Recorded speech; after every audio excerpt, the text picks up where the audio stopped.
Hey guys, welcome to the Next Generation podcast, a space run by young people for young people, where we talk about stuff that actually matters to us, whether it's things we deal with every day or big issues shaping our world.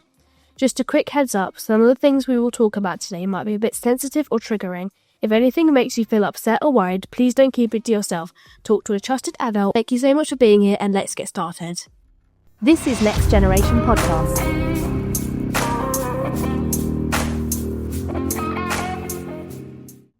My name's Alfie. I'm currently studying an engineering course at a college in London. My name is Surya and I'm a first year university student at Bedfordshire Uni and I'm doing electronic engineering. So bro, how did you get yourself into that position? Well, for me, it's specifically railway engineering because I've always, since I was a kid, been interested in the railway. So I've been mad on trains literally my whole life. So I volunteer at a heritage railway as well in Oxford. I'm very spread out because I live in Bedford in India. Yeah. So that's like about an hour and a half from here. And I'm going there on Thursday actually, and I do some Heeway engineering work there, and I volunteer a lot. So it's got me sort of dead set on joining the railway. What got you into it? Well, to be honest, I've always been hands-on. I've liked working with like a lot of microcontrollers, a lot of electric wires. And during my A-levels, I've done physics and maths, and that kind of entices into my degree, which helped me a lot get into the uni. And yeah, I really enjoy just working with electrical stuff. But how did you like get the knowledge and like the feel of how it would be working and volunteering at railways? And It was mainly because I've always been interested in it. I've got family who work on the railway, and through that they tell me a lot about it. There's like lots and lots of career progression. So yeah, once, if you wanted to go in engineering, you could end up like retiring near enough as a train driver instead.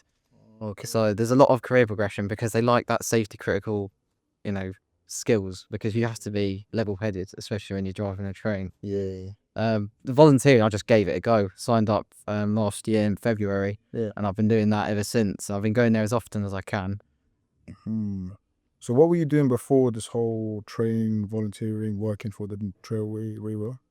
So basically, I was just studying for my GCSEs, but I also am a train enthusiast, so I've been the whole life. So Yeah. train spotting, I've always been I go regularly train spotting.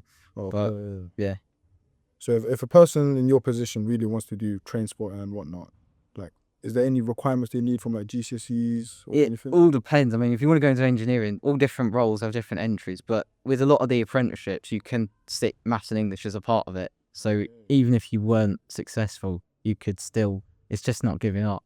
Yeah, because for my degree, you need specific like subjects that you need to get in specific grades. So for example, for my degree, you needed maths, physics, and you had to have English, lit and lang passed in GCSE terms because it's a degree and you learn way more advanced stuff from maths and physics.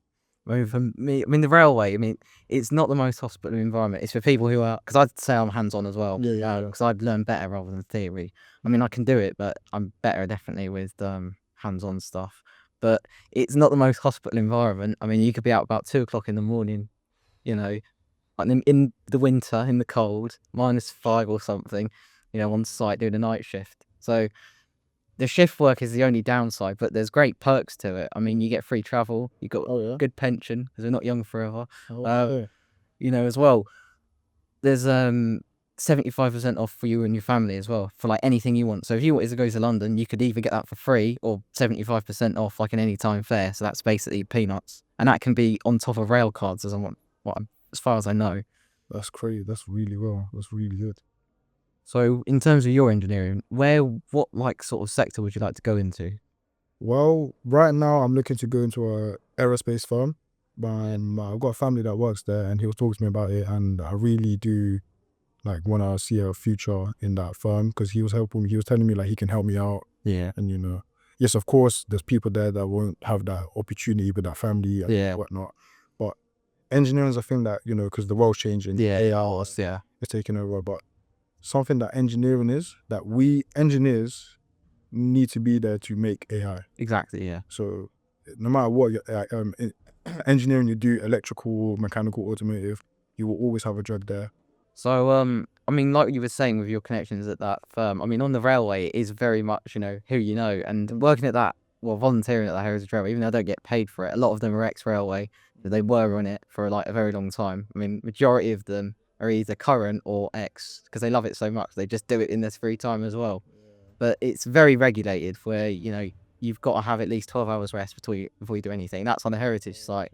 You know, I've had to do medicals, track safety training, and also drugs and alcohol testing, and they can do that at any time.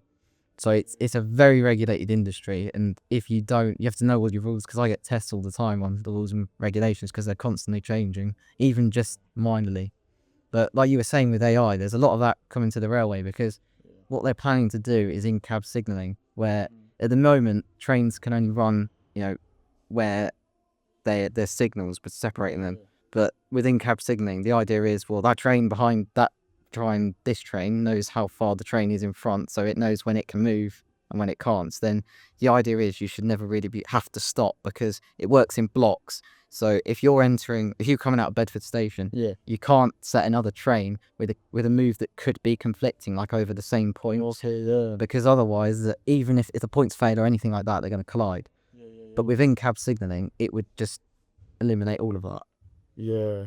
So what do you think that would take, like, not take over, but like it will shorten the like job market for people?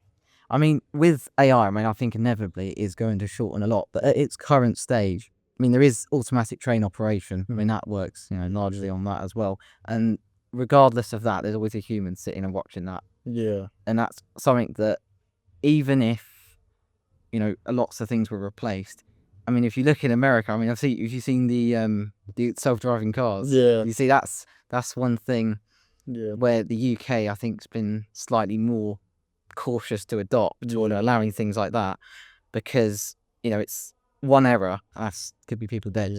So, but in your industry, so, you know, the aerospace, what would you say AI has to do with that? Well, to be honest, a lot of the for me, the electronic parts, there's a lot of like robotics that have been programmed with AI, which can, you know, matter of fact, they attach parts, they can work on machinery, they could do various things. But for me, specifically, my electronic engineering is around microcontrollers so far, because I'm only first year. But I think as I progress through the years, there'll be more knowledge, and that. But I do feel like for people who are just graduated, the job market will be a bit more harder, because AI is gonna, you know, AI is advancing really, really quickly. Yeah. So we don't know how it's gonna be in 3 years' time, 4 years' time, 5 years' time, no matter what. But for people my age or entry-level graduates, it's going to be hard, but, you know, it's all part of the process, really. Yeah.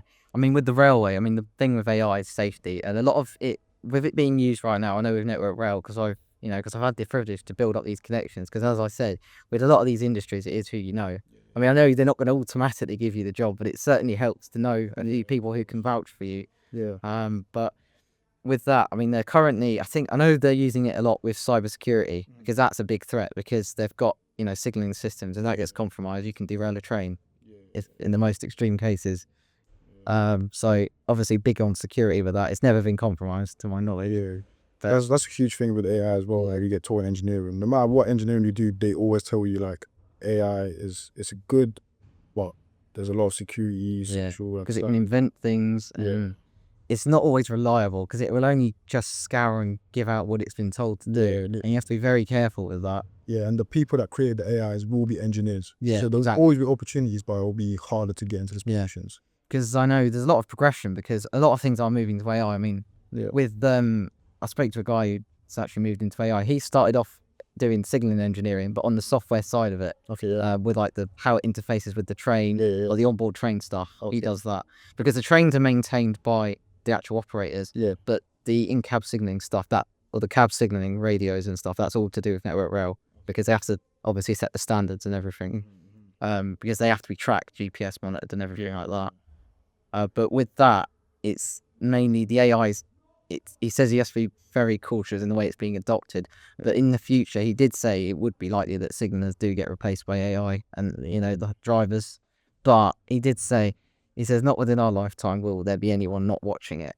So you're always going to need a fail-safe, because when things go wrong, it's when a train breaks down or something like that. It's like if you look at the self-driving cars in America at the moment, like those taxis, they where there's been, you know, a road closure or you know, police something like that, something unpredictable, something you can't really foresee, your struggles, and it does silly things because it's either just going to keep going, and that could be the difference between someone walking across a level crossing and it stopping. Yeah. So yeah, with your industry though, I mean, it's still very safety conscious. So Very, with AI, I think whilst it will be there, Mhm. I think at least for the next foreseeable, I don't think it would replace humans.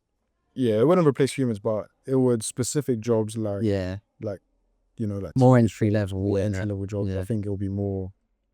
That's gonna be more of a chance of AI taking over. And that's one of the concerns with AI, I think, because when does it become too good at it? What it does? Where do you set the limits? Because when does it become dangerous in a way? There's a balance on what are you going to achieve through having AI and not what you're going to take away from people at the same time. It's more of an ethical issue as well, isn't it? Yeah, I'd say so. People work hard. They go to GCSEs, A levels, unis, and then sometimes they just say, okay, because a lot of jobs, not even engineering specifically, like there's like in hospitals where people had to document documents about patients, that's been taken over AI, and it's not really. It's good in a way, but it's taking jobs away. I know, and as well, I think with everything, AI is becoming more of a thing, and it is making it more difficult. But I think in the future, I mean, it is just the way future. Yeah, because ultimately, when it gets to a point where it's so good, train drivers, for example, which is what they probably would end up replacing with AI at some point, not for the foreseeable, but because I think even still there'd be people monitoring it. But a train driver, like a computer can't miss a red signal, a driver can. Yeah. And that could be the difference between derailing, hitting someone. So eventually, I think they will replace it with a sight to safety. Yeah. There may still be someone sitting in, if you think about the DLR, that's self-driving, but it has manual controls and everything. Yeah. Because it's when the unpredictable things happen that AI can't cope so well with. Yeah. I suppose for people who would like to pursue a career in engineering, because it's becoming more and more competitive, I would say the best thing is going to be practical experience. Yes, yeah. So I think, college courses and apprenticeships would be a good way. Yeah. The only thing with university, although I probably will end up doing a degree apprenticeship, is the debt. That's the only thing. Yeah. And I think that is why that apprenticeships, and especially on the railway, there's so many of them available. I mean, I'm not too familiar with other industries, but at the moment there's a big demand for railway work because it takes its toll on you. You're out night shifts, the shift patterns can't be the best, but it's got the good perks, and if you're willing, you have to work hard for it because it's not easy, especially if you don't have the entry requirements and you've got to go resit maths. That's what I've had to do because I actually had an apprenticeship offer, but because I got a 3, not a 4, I couldn't take it, and they wouldn't let me resit it. But I literally had passed all the interviews, the assessments, and everything. Oh. And that was in Milton Keynes, over at Wolverton with it's called Gemini Rail Group. They do everything there. They even keep the Royal Train there, which is getting decommissioned soon. But I think generally with engineering, it's leaning towards more practical stuff. Yeah, I would say the same because for a degree, you do need, if you want to do a university degree, you've got to go to A levels. Yeah. You've got to do GCSEs. You've got to do specific subjects for your specific degree you're doing.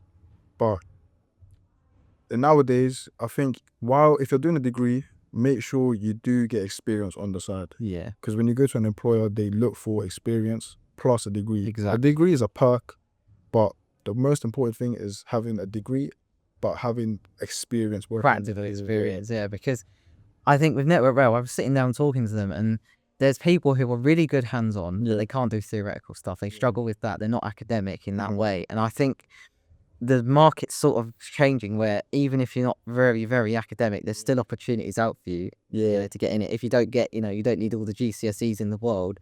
With the apprenticeships, more that you do, but with employment, it seems to have changed. Yeah. And with apprenticeships, it's like the standards to entry, like the minimum of changing, where they're more willing to, I think they're more interested to what you can do as an individual rather than what it says on the paper. Yeah.